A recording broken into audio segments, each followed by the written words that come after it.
Hello everyone, Ceri the Crafter here, that's C-E-R-I the Crafter, and I'm about to share with you the way that basically my method for doing watercolor leaves and autumn or fall color leaves. It's a technique that can be sort of used for other things as well, but let's see, where was I? About 2 days ago now, I shared this image where I was just playing with watercolors, making a card, and I did another one, and that's one I did this morning. And I like this sort of appearance because this could be a journal card, or I could stick it into my watercolor album, or it could actually go onto a card front. This is what I like to do, and a lot of you really loved them. And I put out a poll on my community tab on my posts on YouTube and said, would you like a video on how, well, my method for doing them? And the answer came back, 98% of you did want to see it. So I'm going to do it, but there's a few things I do need to say here. First of all, I am by no way an expert in watercolor. This is just the way I do them. I sort of have fumbled my way through watercolors quite a bit. I've been on a watercolor journey now for probably about 18 months, almost 2 years, and I'm inspired and helped along the way by artists like Kate Rebecca Leach and YouTube creators and experimentation. So just please bear that in mind when you're watching this video. I am not the expert that you would hope to see. But I do watercolor. I was like, okay, this is my nature journal, and I was playing with leaves in here. So as you can see, I mean, once this is done, there'll be writing in here, and I might put a ladybird or something in there. I don't know, but I enjoy doing this sort of stuff. For me, watercolor is one of those activities that makes me dial back the pressure and the stress a bit, because it's not something I normally do on video. I do a little bit, but not much. So let's share with you a few things that I've learned along the way. Now remember, what I'm saying is just the way I do it, okay? I'm not saying it's right or wrong, it's the way I do it. So I went to the park. Was it yesterday? I think it was yesterday, actually. Might have been the day before. And I went and I picked up some leaves. Now, there's a couple of reasons why. First of all, whenever I make anything that's supposed to represent something, I actually have it in front of me if possible. So when I used to teach making air-dried clay flowers for television, and I used to run classes teaching those skills, if we were making a rose, I would make sure there was a rose in class, because we all assume we know what something looks like, but it's only when you have the thing in front of you do you truly know what it looks like. So I picked these up in the park. I'll just flip through them as we go, just so you can see the sort of things. I pick up stuff like this, and it's these sort of bits I'm looking at. Also the arrangement of veins and the colours of them. This is too big for what I wanted, but I really liked this leaf, so I'm a sucker for that. And things like this. This time of year, I'm looking for leaves that are basically changing colour, changing into something else. These will become my reference point for actually painting leaves. Okay, the colours are used and I can colour match to them. It'll also give me a shape. It also gives me the spine, the veins on the spine. I would say leaves that you pick up from nature at this time of year. Here in the UK, it's actually autumn. If you're American, it's called fall. And I love the coloration on this. Once you pick up the leaves, remember they're already dying. So they're not going to last more than 2 or 3 days. I put them in a sealed bag, a plastic bag, because usually one of the main things that happens is they dry out and start to curl up. So keeping them in the bag will keep them slightly moist. I mean, how beautiful is that? But as the days go on, this coloration will disappear. They'll start to dry out, they'll become brittle. At the end of the day, I'll throw them on my garden and they'll just rot down eventually. So if you pick up some particularly nice ones, say that one, pull out your phone or any camera and just photograph it. And then you've got a visual reference for when you're doing them, maybe out of season. So, right, so you can see what I picked up. So let's just put those back in the bag. purely to stop the grits moving around and getting stuck onto everything I'm about to create. So that's the sort of stuff I'm looking for. Now, if you're watching this, say you're in New Zealand, Australia, Southern Hemisphere, and you're not going into the fall, you're going into spring, what I would say is you can do the same technique with new leaves that have not fallen off the plants. Just know that you'll just have to make up the coloration yourself. So that's that. Next on the list, I like to use things like these postcards. I got this from my local hobby craft store. This is really inexpensive. They're not high-end paper. They're enough to be a postcard, obviously, because that's what they're sold as. And I like to use these because they're a nice size to be dealing with. Let's just take that off. It's going to really annoy me. But if you need to take a screenshot of anything information-wise, there you go. I would say you can pick up watercolor postcard sets in a lot of different places. Let's put that to one side. I'll give you all the information before we start. For this activity, I'm using a Paul Rubens watercolor set. I did a review on this probably about a year ago, maybe a bit more. I'm not 100% certain, to be honest, but that's what I'm using for this. And my setup is I've got a couple of ceramic palettes, which very rarely get washed out because that's the joy of watercolor paint. It actually just reactivates itself. I've just got a regular brush. This is a watercolor brush. It's a number 5. Use your favorite brush is what I would say. And then I've got 2 glasses of water, jars of water, one clean for mixing colors and the other one for cleaning the brush out. And I've got a fabric piece here. It's like a vase cloth. I use this to wipe my brush off when it's got too much water on it. So that's basically what I'm using for the painting, and I'm telling you this now so that when I get going I don't have to be explaining stuff. Now, when I first started doing leaves, I was never happy. I mean, I'm very, very happy with this now. And this is the end of my journey. Like from now on, I will do leaves like this. And the reasons I struggle with watercolor is I put paint on and I brush it too much and it muddies everything up. So I've learned to work with less strokes of the brush than I used to. Also, I forget to leave white space. Now, on a leaf like this, I wouldn't expect to have white space, but I would expect to have paler areas, and they will give the impression of highlights or transparency in the leaf. Also, I tend to work with watercolor that's a lot thinner because I'm used to working with acrylic, which is thicker. So the struggle for me was getting that delicateness about them. And that comes from the building up almost layers of watercolor. And by that, I mean, I'll washes with thin amount of color in them. And then as you work, you build up the layers, you let them dry in between. The rest of the card I'll discuss as we go on. So I forgot the one thing that really I struggled with was the veining on the leaves. No matter how fine a brush, no matter how well I did them, they never looked like this.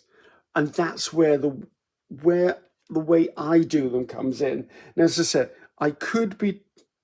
you could have seen this done by someone else. I'm not sure. I've not seen anyone do it this way, but I'm willing to say someone probably did. Right, I need to have something on here, don't I?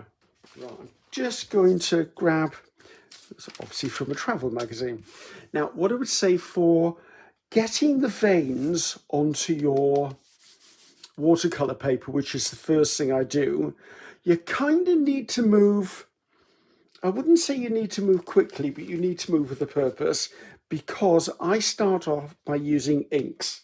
So let's pull out a leaf that will fit this page. Let's go something quite generic to start. Let's just pull them all back out again. Why did I put them back in the bag, Griffiths? That might work. Let's see if I can do that one for you. Now, with everything, it's art. Art will do what art does. Now, if you make a mess of one side, don't forget you can always flip it over and use the other side. So I take my leaf and I turn it upside down. I also get a small pair of scissors and I will cut the stem shorter. The stem, for me, is just a way of picking up and handling it. But if the stem is too long, when you lay the leaf down, it sometimes gets in the way. I will then choose an ink pad. Now, I tend to use, not that one, I tend to use archivals. The trick I have found is try to use natural colours. Like I'm choosing colours that are likely to be in the leaves I'm using. I tend to steer, oh, there's that leaf. Let's do that leaf. I like the shape of that leaf better. I tend to steer away doing black for this, but it's your choice. I also want to use, I'm going to use green for this, I think. I want to use a juicy pad. I have found this brand is very, very juicy to the point that sometimes it's too juicy. So it's finding the middle ground for us. So I take my pad, take it off, I turn this over, let's get rid of a bit of the stem. I don't need that. I've got my paper actually where it is, and I need it. And then what I do is I'm going to hold on to the stem and I'm going to rub the ink pad along the back of the leaf. Don't pat up and down. If you pat up and down, what will happen is you're likely to put lines onto your leaf. Then immediately turn it over. You've got a couple of seconds. Press it down. Hold the stem. Big, big important step. Hold the stem. Press down with, I use a paper towel because I've probably got ink on my fingers. Then making sure I don't move the stem, I will press the other side down. The reason it's so important not to move the stem is if you move the stem, you'll get a double impression. Now, if you've got a double impression of the main stem, it's going to look peculiar. If you get a double impression of the veins going out from the main stem, it pretty much doesn't matter. Then I pick it up, and this is what I end up with. Now, I use the colour, like I've used green in this because it's a leaf, because any of these bits of green here that inadvertently got onto the back of here and transferred across, green makes sense in a leaf. So I'm never worried about that. So I'm going to do a couple of more of these. Oh, put them to one side. Let's grab another leaf. Let's just go back to the one we were going to do originally. So again, hold it now. I would say if you're going to do these, I usually buy a pack of the postcards and I will actually go through and make an entire pack of them into this stage you're seeing here without painting them. Again, put it down, make sure you hold the central vein in place. Now, the one thing I do struggle a little bit with is centralizing the leaves on my watercolor paper, and we'll address that afterwards. So again, lift it away. I'm looking for the merest hint, and because I brushed it on, I will usually catch the edges of the leaf so that I actually get a really nice outline. Let's just do a couple more of these. That's a nice juicy, oh, I've done use this one before. Let's just change colour up again so you can see a different colour. What have we got? Right, so I've got sepia here. Now, if you look at the veins on a leaf, they are normally darker than the leaf itself, but that will depend on the species of the leaf you're using. Again, as you can see, I'm moving with a purpose, but I'm not panicking. So we get that centralized. Hold the vein down the middle in place. Press around the sides. I'm sure someone is going to say, but Ceri, couldn't you just dry the leaves?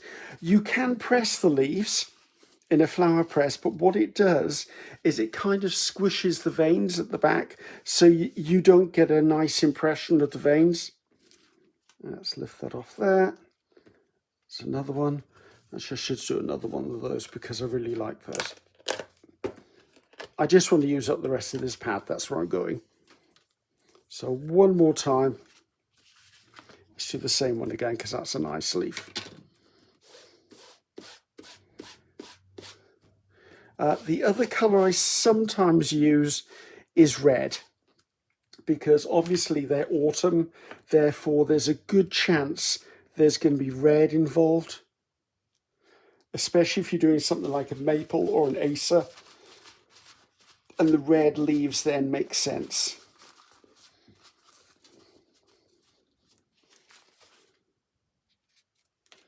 There you go.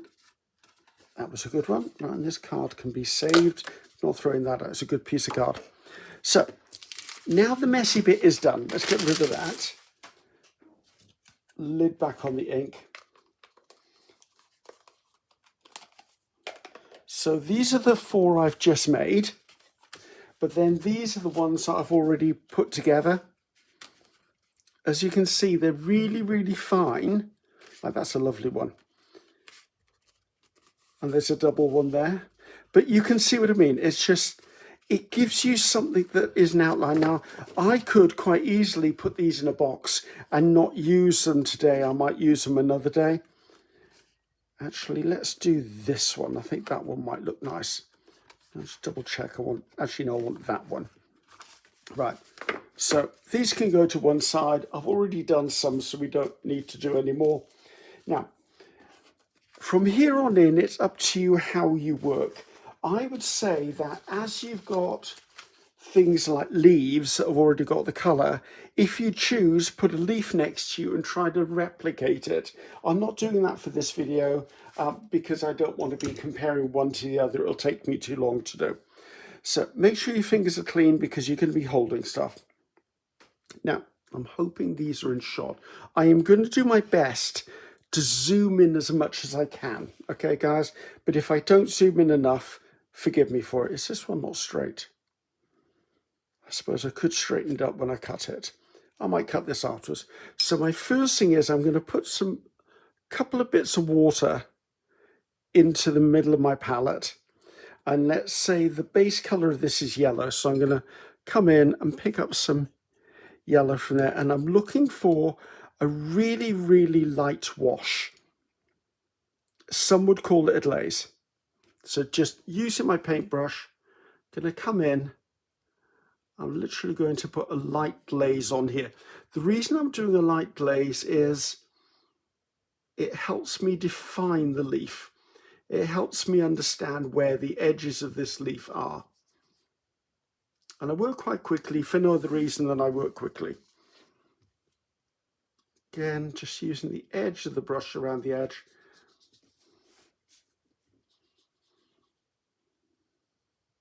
Now, I'm not working wet on wet.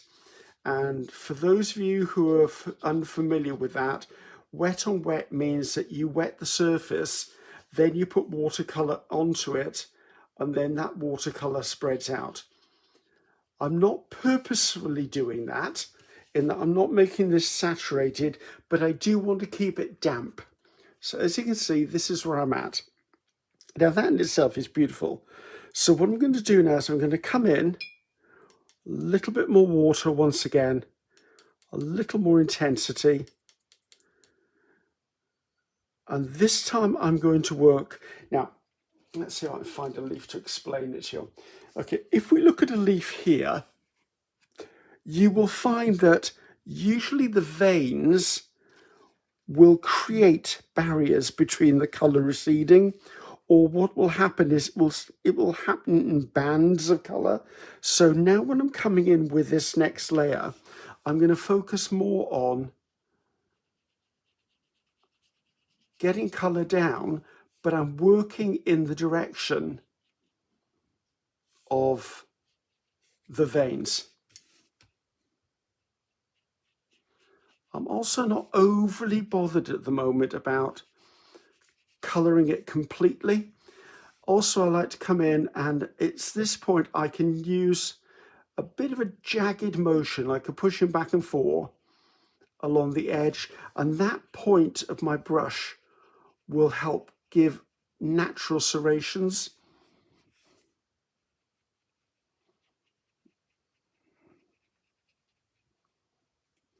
So that's stuck on there. So here we go. So this is what we're up to. Now this is damp. Damp is good. So I also want to work from For me personally, I work from the lightest colour to the darkest. So I need to remember this is a leaf. It's an autumn leaf. So my next colour choice would be a green. So I'm probably going to bring in a little bit of green. Try not to oversaturate your brush. If you've got puddles on here, you're probably going to struggle to work with it. And I've got a bit of green on here, and I will come in and just add it in sections. I'm not looking to make a green leaf. I'm just playing with getting green into this. For me, this is a hard job to do because I like symmetry, I like perfection. I don't do well with random. So once I've got a little bit there, I'm going to come in and a little bit from the edges, bring that in as well. We're building. That's what we're doing, is we're building.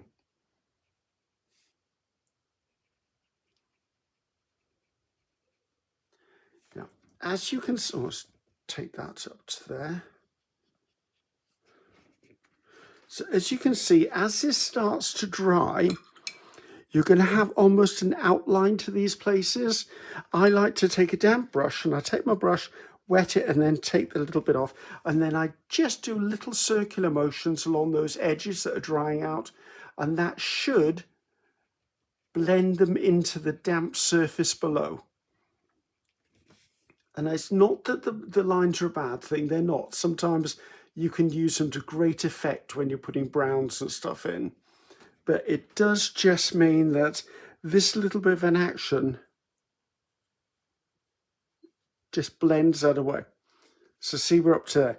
Now I'll go, right, we're talking autumn leaves. If this was just a leaf that was going to be green, I would keep introducing layers and layers of green in different areas, but we're talking that we want something that's going to be a bit autumnal. So I've got some orange here. Probably not enough orange. I might have to make this up. Yeah, this is too much of a wash. Let's see. I don't really have a true orange here. So when it comes to orange, I tend to use my color theory, and I use a bit of red and I use a bit of yellow. I don't want it too stark. Right, always make sure you're taking the excess off. If it's a watercolor brush, it will be designed to hold moisture in this area of the brush here. So just make sure you dab your brush off occasionally. So I'm going to come in now and I'm going to work along the edges here. I'm just going to pick up patches. They don't have to be huge areas. And remember, if you've got a vein, it will sometimes work in your favor if you can follow or use that vein to delineate between one area and the next.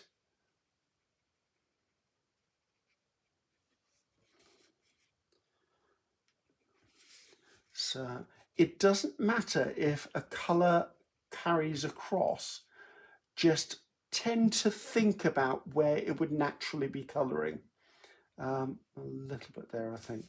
I think I want a little bit at the tip here.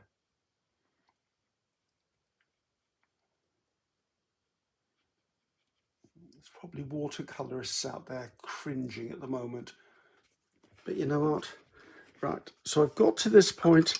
I'm now going to get a clean brush with clean water on it, and I'm going to do that small circular motion again, where I'm just blending that harsh edge out.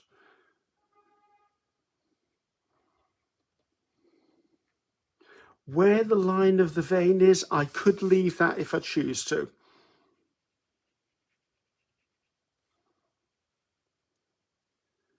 Just having clean water in your brush just means that you'll be thinning it down fractionally, and that little bit of moisture around will make it leach out a little bit.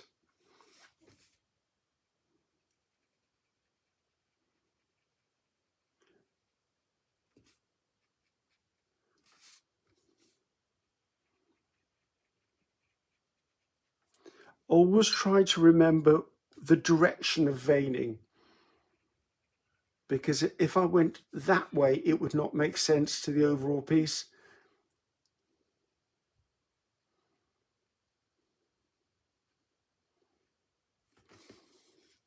This is definitely a case of building it up layer by layer.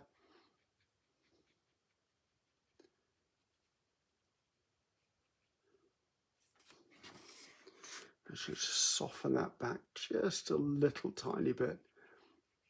Looking just a little bit harsh. So as you can see now, I mean, I can stop at any point. I mean, that's beautifully delicate. And see how, having stamped with a permanent ink, the veins in the middle, they don't move, and that gives it gives that hint of realism. Right, so my next job is, for this particular leaf, I'm going to come in with a little bit of red, and I'm having it not heavy, should we say.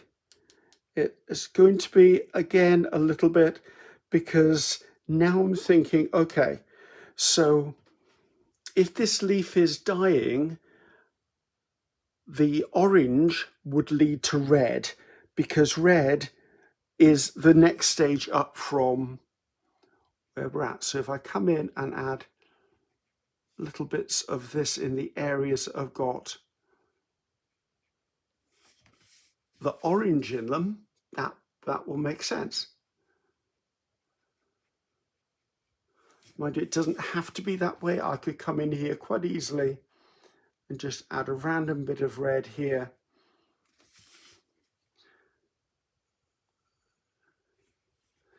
I definitely want a little bit of red up here.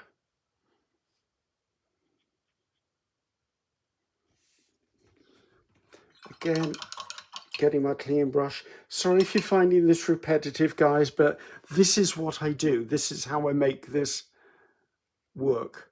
So just going to blend out. Now, if you find that your paint is traveling and not diluting, just clean your brush off again. Because some pigments you'll find are a lot more intense than the last ones.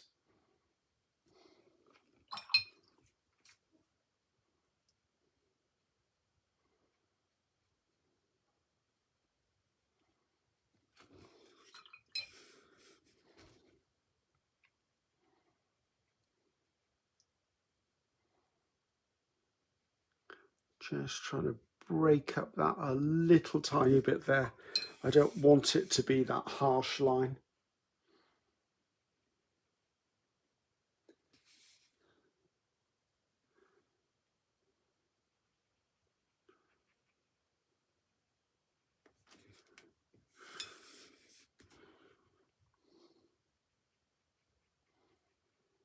I must admit, painting autumnal leaves and painting feathers in watercolour are probably two of my favourite things to do in watercolour.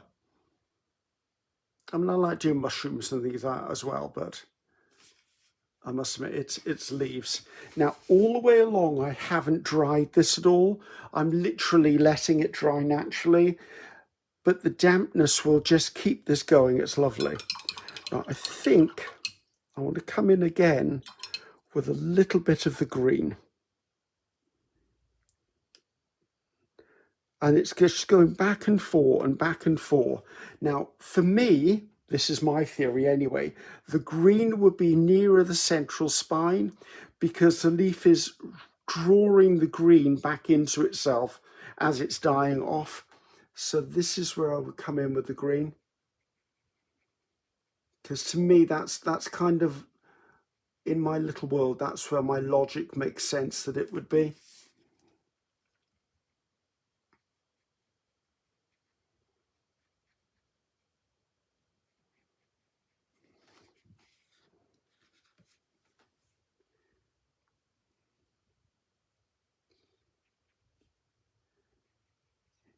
Yeah, there's something I can't stress enough about doing anything as far as making anything that's supposed to look like anything. Always, always, always try to work from the real article if you can have it in front of you. It makes such a difference. It'll also build up your own library of imagery.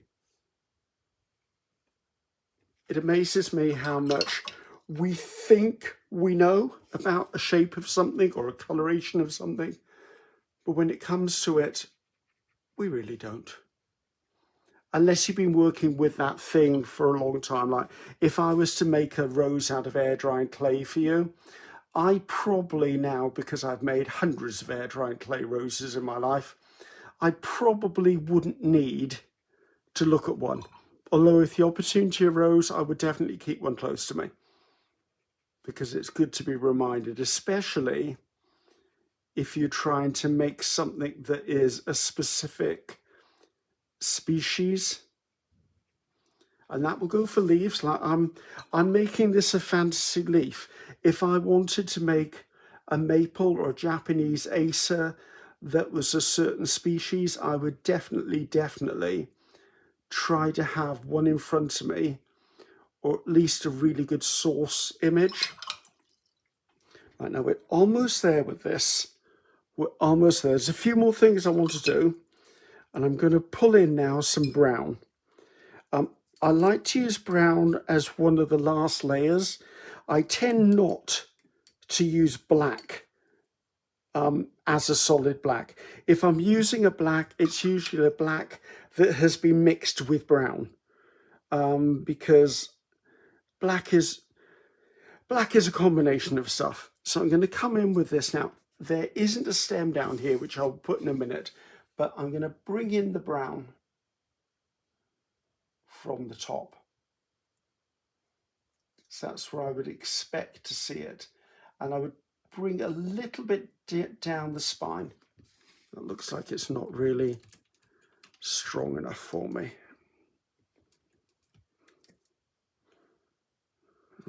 And then where you've got areas of your edges of your leaf, remember it's very likely the edges of your leaf are the places that are going to start deteriorating first.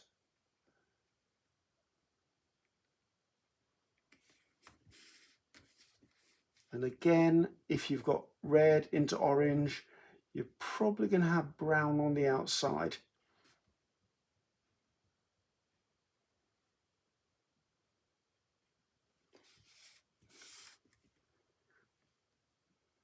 Some of that in there. This is so addictive. And I'm just going to follow the line and bring myself a stem down. Now it'll depend on you as how artistic you can curve the stem, whatever. I'm just keeping this one relatively simple. I'm going to put a little bit in from there. So I'm going to come in again with the clean brush and I'm going to work those edges. Just trying to get them blended a little bit in. Now you might find that they naturally do it depending on how quickly you're working, because your previous layers of paint are still wet. If I was to say anything, that's probably the perfect scenario.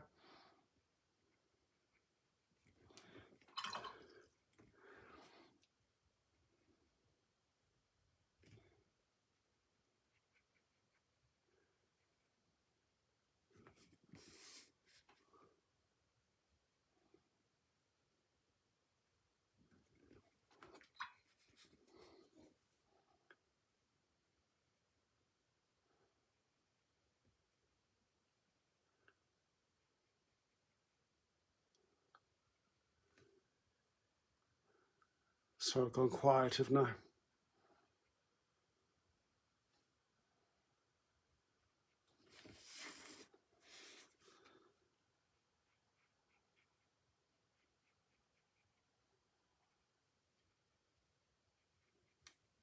I just want to come in one more time at the very tip. I'd like that to be just a tad browner than it is.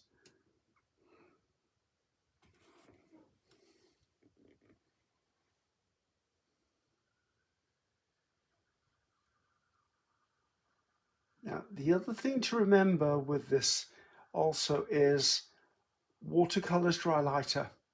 So it could be that once your leaf is dry, you're unhappy with that it's not bold enough. Then once it's dry, you can come in and start again. Just remember that if you're putting any moisture on top of watercolour, it's going to reactivate, okay? But the drier it is, the better it is before you start again. I've got a bit of a line there I'd like to kind of work out.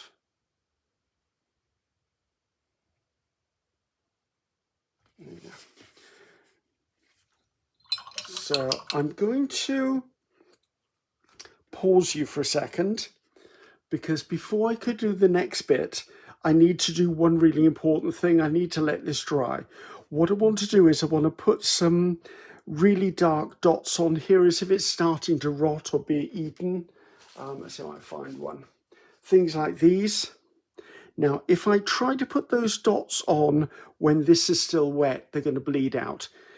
If I wait till this is dry and then I put the dots on, they're more likely to stay in the shape they are.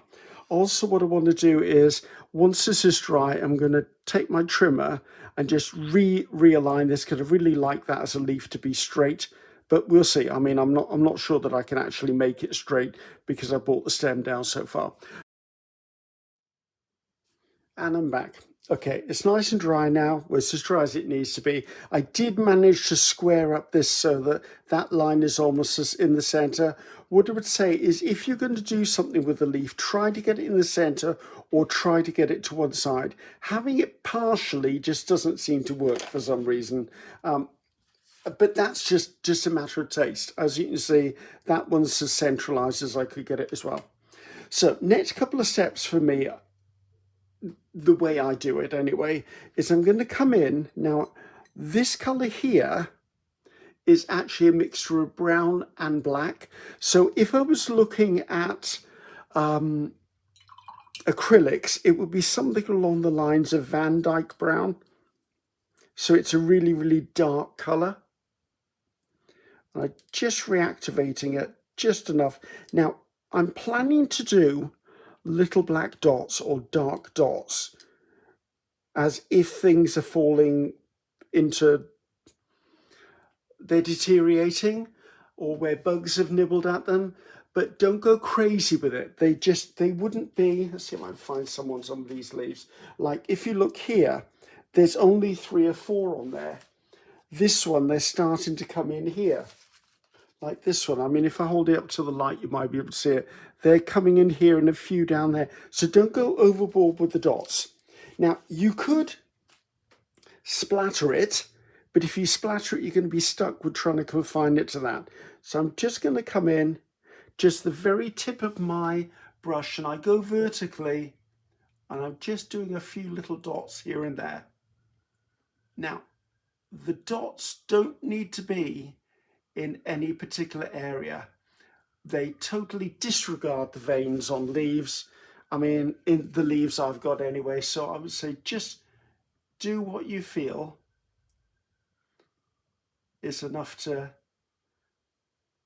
give you areas of destruction, should we call it. I think I'm just going to bring in this darker colour a little bit on the top there.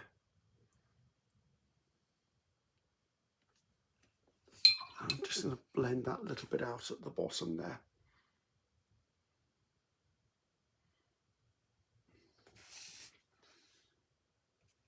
The other thing you can do with this colour is, if you've got areas like here, where I haven't come all the way to the edge of the leaf, don't try and conceal it, reveal it. So if you come in here, you can actually just work on that area and make it a little bit darker. So I've just dabbed it in there. Then I'm going to get a clean brush with pretty much most of the water taken off it. I'm going to blend it inwards, because that would make sense.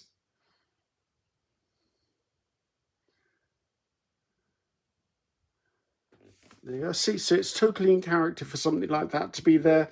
Down here as well, I could do it if I really choose to, but I'm not going to. I'm going to leave that. Am I? Actually, it might be nice to balance that down there. Let's just do a little tiny bit. These are addictive, guys.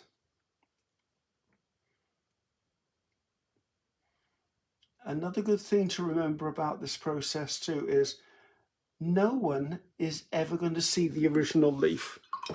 So if you decide you want to change it up a bit and alter stuff, you go ahead and do it. It's your leaf, it's your art, it's your way. How does that look? That looks okay. Let's take it up into there a little bit. Right, so now I've got my leaf finished. Let's put the brush there. This is where we're at. Now, granted, these are still wet, so I'm going to be taking a bit of a risk here.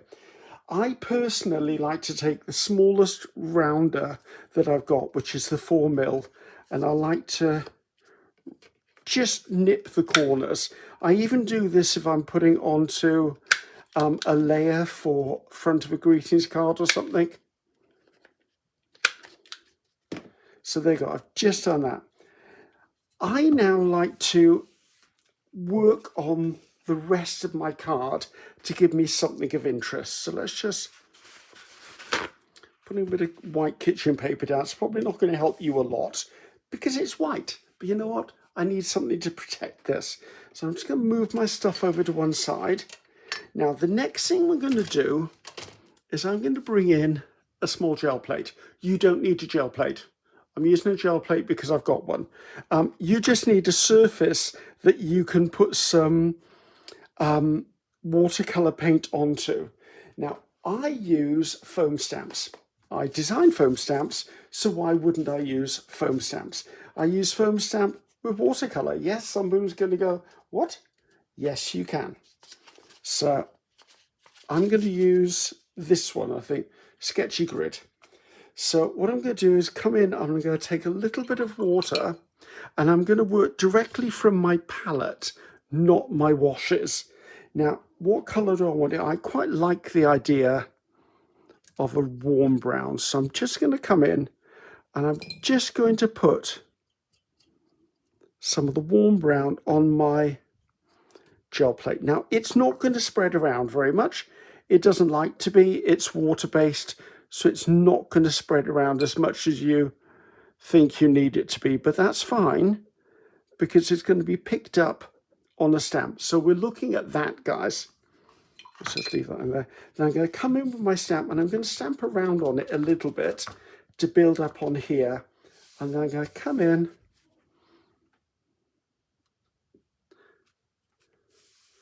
just to give myself a little bit of something extra on here.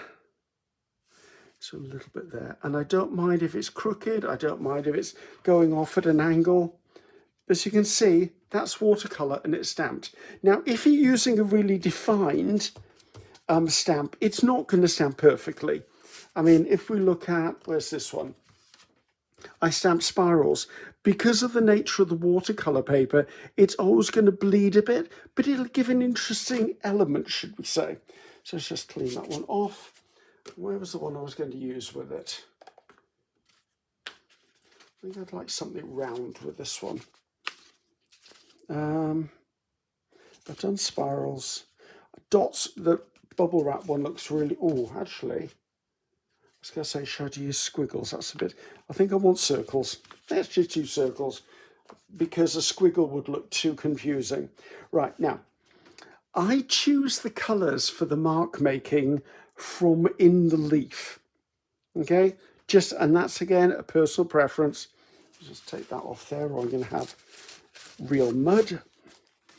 I'm just going to come in again.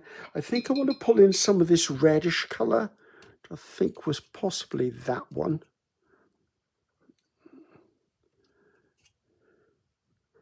Just enough to brush some onto the plate. Then I'm going to come in and I'm going to move it around so it picks it up randomly. We're not looking for perfect stamping, remember. I'm going to come in. I think I'm just going to pop that by there.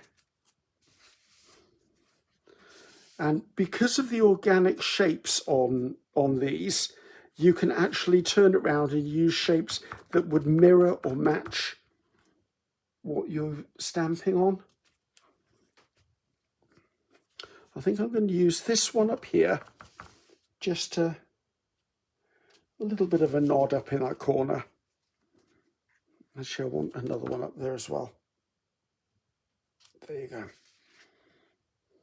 See, just something as simple as that. Let's just clean that off again. There are other things, let's take that out of the way. There are other things you could do. I mean, I'm not going to do them to mine, but I'll tell you can, is if you've got one of these micro pens, I mean, this is a 005, which means it's really fine. This is perfect if you feel you want to come into your piece and maybe re-establish some of the central veins, re-establish little touches. These are fine, but what I would say is do not draw fully all around. If you're going to actually do a little bit here, if you come in and you basically skip areas,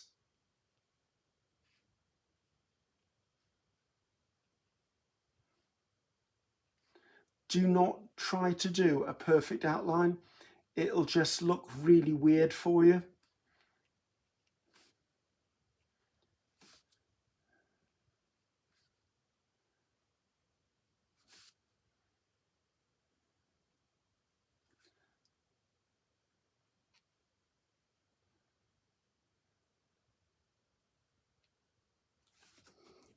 So there you go. If you look at the right side of this leaf, I've now put that line in, the left side hasn't. Completely up to you guys. Completely up to you. Now I've done one side, we're going to have to do the other side now.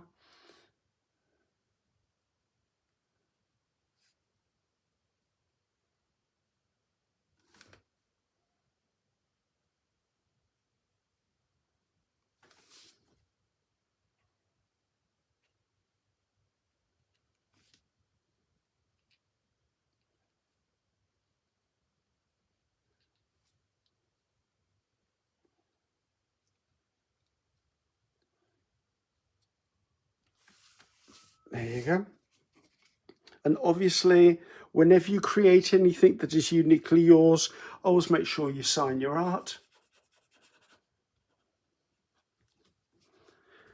And that's how I do it. Now, remember, I picked up a bag of leaves and I've now got all of these. So throughout the year, I can actually play with watercolors. I don't have to do them all now. These are permanent inks. I've already got the information down. If I want, I could actually have photographed all of these and that would have saved me, and I've got a reference to go back for. So hopefully you enjoyed that, guys. Hopefully that was what you expected it to be. And until next time, I'm Ceri the Crafter. That's Ceri the Crafter. I'll see you again. Goodbye now.